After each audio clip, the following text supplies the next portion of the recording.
Dr. Bianca Sebben is a psychologist based in Brisbane, Queensland, Australia, with a special interest in complex trauma, disassociation, and working with Aboriginal and Torres Strait Islander peoples.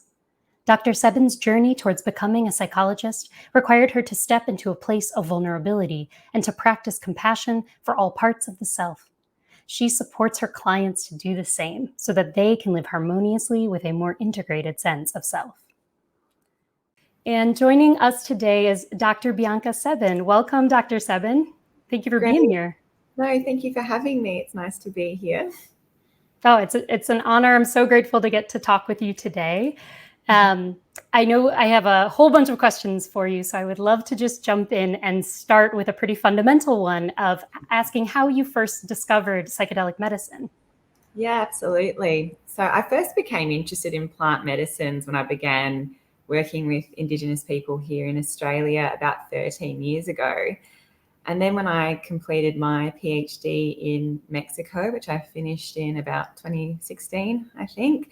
So I was working in a hostel in Mexico City that had Indigenous peoples from all over Mexico come to stay there so they could access services, medical services in tertiary hospitals.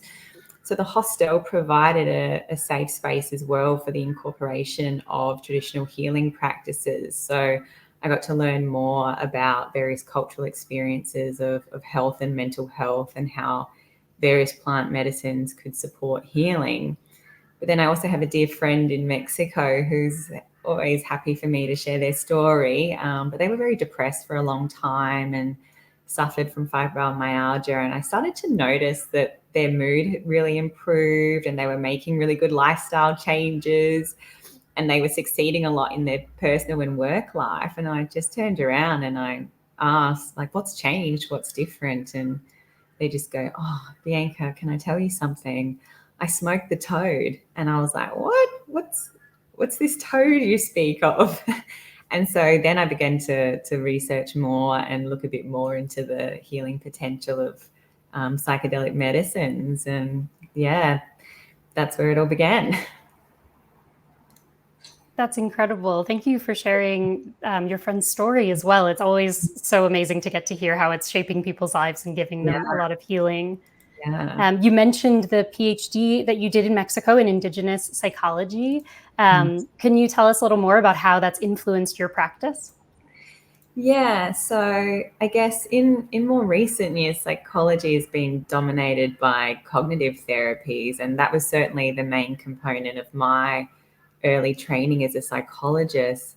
But then working with Indigenous communities has just really expanded my idea of what well-being consists of. So looking at the social, the emotional, the physical, the environmental, and the spiritual components of well-being and how connected we are to ourselves and each other and the natural environment. So that's certainly influenced my work as a trauma-focused psychologist. And I now truly believe that an integral part of healing trauma is connection and a sense of belonging.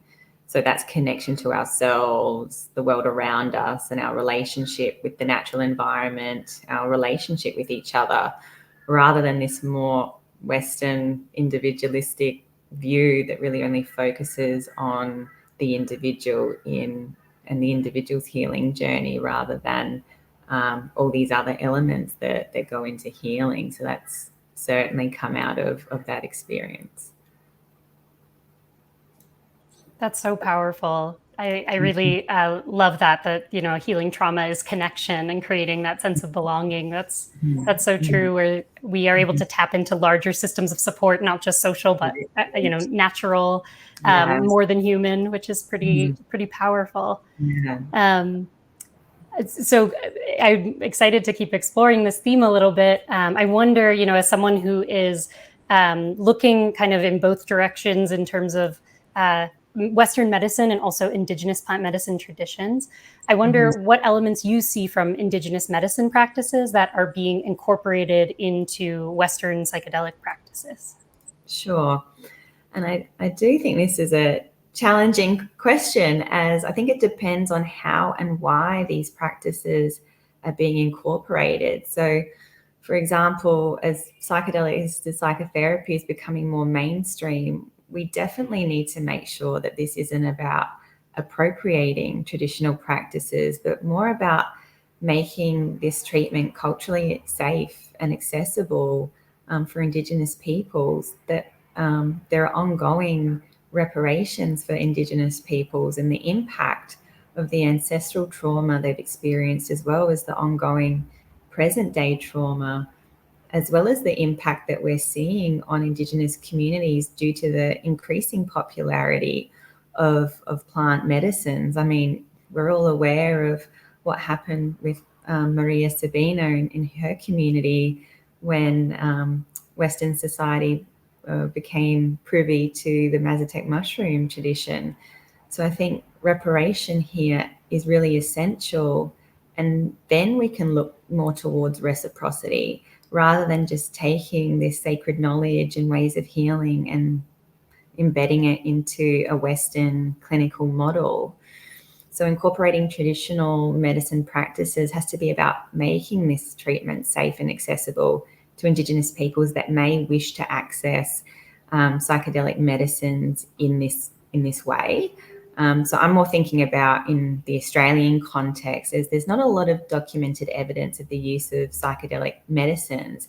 However, we do know that there are numerous psychoactive plants and fungi that have been utilised by Indigenous peoples here for over 50,000 years as the oldest living culture in the world. And Indigenous cultures here in Australia are typically a spoken culture, and knowledge is passed down through the generations in the spoken manner to the people that are to be the recipients of that knowledge. And that knowledge, therefore, is very sacred and very protected, and only passed down to those people that are in line to receive that knowledge. And so we need to respect that, and that knowledge needs to remain as protected as it is, particularly given the impact of colonization and the significant impact this has had on that knowledge being able to be passed down through the generations.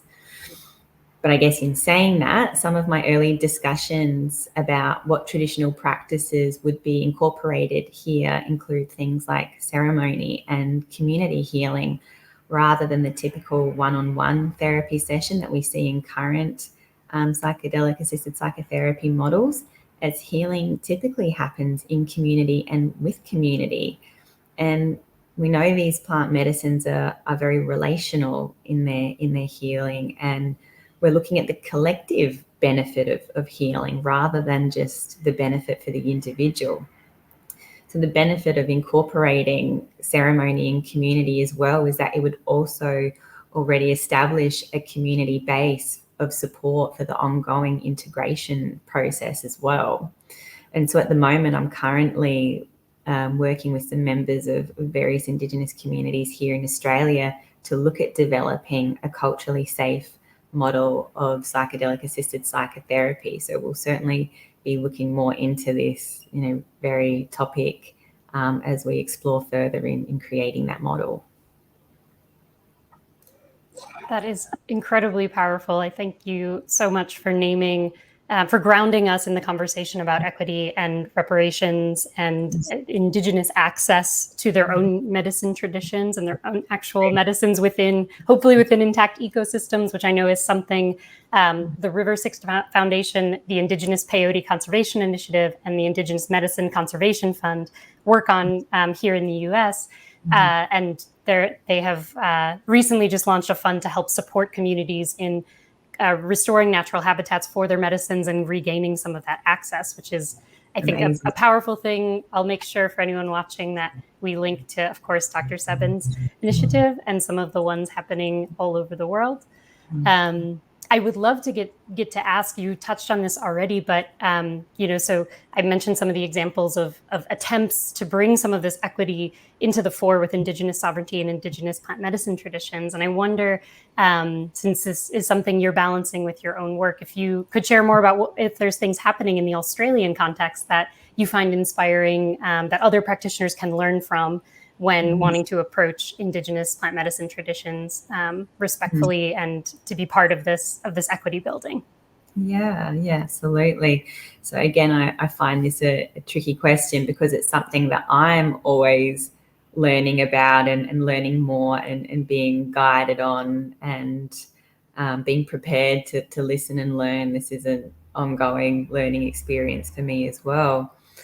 And I also think it's about knowing the support that I can provide, or that we can provide as non-Indigenous practitioners, and where that support can and does have its place, but also working with other Indigenous peoples at the same time. So other healers, therapists, cultural consultants. Like, I've typically always worked with a cultural consultant in some shape or form. And so working with people that do have that knowledge and do have the ability to work in a cultural way with clients, and knowing our limitations in that as well. So that we are working together to best meet the needs of community, or the client in the psychedelic assisted psychotherapy context. But I really think the biggest thing I've learned over the years is to shut up and listen and to stay in my lane. And I certainly take that into working on building this model as well. Like, I know my place in kind of maybe bringing people together and some of the knowledge of Western psychotherapy practices, but I'm also incredibly aware that there are going to be limitations to my involvement, and even conversations that I won't be able to be privy to, and really just respecting that, and being knowing my place and where that starts and where that ends as well. And so just to really make sure that the right supports are available for the client, and acknowledging where that might not be something that I can provide as a non-Indigenous person. Thank you for naming that and how you're approaching it. I think many people are in a space not quite as actively as you are, but are starting to begin thinking about these things, especially practitioners who are white and from majority cultures. So I'm really grateful that you're sharing some of your process, and listening and tuning in and knowing where you can be helpful and where others really should be centered and take the lead. That's really powerful. I know that you focus on complex trauma as one of the areas that you prioritize for healing, and I'm wondering if you could share more about what modalities that you find most useful for healing trauma. Sure. So personally, I think the most useful modalities for healing trauma, again, look at the social, the emotional, the physical, the spiritual, and the environmental aspects of healing. So I have a preference for more somatic focused therapies, as well as parts work modalities. So I typically work with people with complex trauma and dissociative disorders. So I tend to start with more of a stabilization focus, informed by polyvagal theory. So learning how to regulate the nervous system, and well-being practices as well, such as trauma sensitive yoga or embodied movement practices, really just to start to get a bit of a degree of stabilization happening first.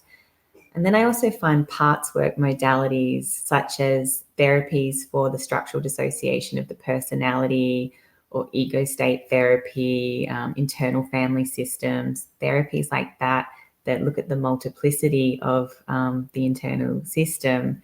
Very beneficial to be working towards a more integrated sense of self, particularly when there are various parts or ego states in that internal system. So I'm also an EMDR therapist as well, and I do find this a very beneficial treatment for supporting people to reprocess traumatic material and the meaning they make behind their trauma experiences, such as going from something terrible happened to me because I'm a bad person, to more a sense of something terrible happened to me because the other person was not a good person, in the sense of like a big T trauma, as we call that, but also the meaning making that comes from that more complex trauma, which is our early attachment system and the relationships we have, and I guess how that goes on to foster our sense of self and our self-concept over the years. So EMDR is a favorite of mine. I really love working in that way, and I use EMDR quite a bit when supporting people in the integration of their experiences with non-ordinary states as well. And so, I also think it's really important to look at the community supports that are in place ongoing as well to really help foster that sense of connection and belonging in that healing journey as well. Thank you for walking us through that. I hear a lot of techniques that really work, within the body, within the physical, to also help shape and heal what's going on in our brains, in our kind of nervous system. That's very impactful. And you mentioned the community part just a moment ago, and I wanted to ask, and this may be a piece of this question, but what advice you have for people who are interested in healing and integration? What ways can they best support this kind of healing process? Yeah. I think my first piece of advice is to keep in mind that healing from trauma is more of a marathon rather than a sprint. And it does take time to reprogram the nervous system. And it does take time to get those parts of us that have had to act very protectively over the years to perhaps be on side with recognizing maybe the resources we have in the present, or the stability or the safety that we have in the present, and being able to perhaps unburden them a bit from their roles. They don't have to work so hard anymore in the present day that maybe they had to do in the time of trauma. So that can and does take time, and we have to have the utmost respect for how the system has helped us to survive over years or decades even. So this does really does take some time and commitment. And so having adequate support in place is just absolutely essential. So I would really encourage people to reach out and seek support from qualified therapists and practitioners, because I do believe that we heal together in community, and it's incredibly difficult to do this work on your own without support. And particularly when there is that early life attachment trauma, it can be very daunting to reach out and seek connection, because that can be the thing we're most fearful of, or has been the place of most vulnerability for us as well. So reaching out to a therapist that does understand the nature of trauma and early life attachment wounds. It is very hard to do this work on our own, but it does take some consistency in the practice as well. But it will certainly be a very worthwhile investment of somebody's time if they do start to commence this journey of building safety and connection in the present day experience. Thank you for that. That's very affirming that, it does take time. That's normal. And that there's many ways we can bring support to ourselves, especially working with someone licensed who has the experience to hold all of the complexity that can arise in dealing with trauma and with integrating and healing in general. Speaking of connection, I'm going to put up the website for folks to reach out to you. I wonder if you have any recommendations of how people can get in touch with you, or anything you'd like to share. Sure. So you can go to my website at consciousinsights.com.au, and my contact details are there, and in an online form as well you can fill out and contact me that way if there's any questions or people want to connect in some way. Absolutely, just straight through my website. Perfect. And I will make sure that's linked in our YouTube description and our blog below for anybody who's watching. Dr. Sebben, thank you so very much for sharing your insights and wisdom with us. I'm grateful you're in the psychedelic support community, and want to thank you for being here. No, thank you very much for having me.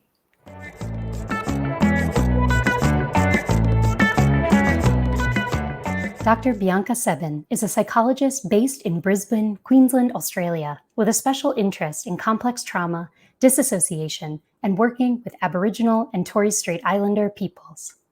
Dr. Sebben's interest in psychedelics began when she was in Mexico, completing her PhD in Indigenous Psychology, where she became interested in traditional methods of healing, including plant medicines, and the need to facilitate access to traditional methods of healing to make the medical system more culturally safe and accessible. Her journey towards becoming a psychologist required her to step into a place of vulnerability, to practice compassion for all parts of the self, and to honor and accept her own authenticity. She endeavors to support her clients to do the same so that they can live harmoniously with a more integrated sense of self.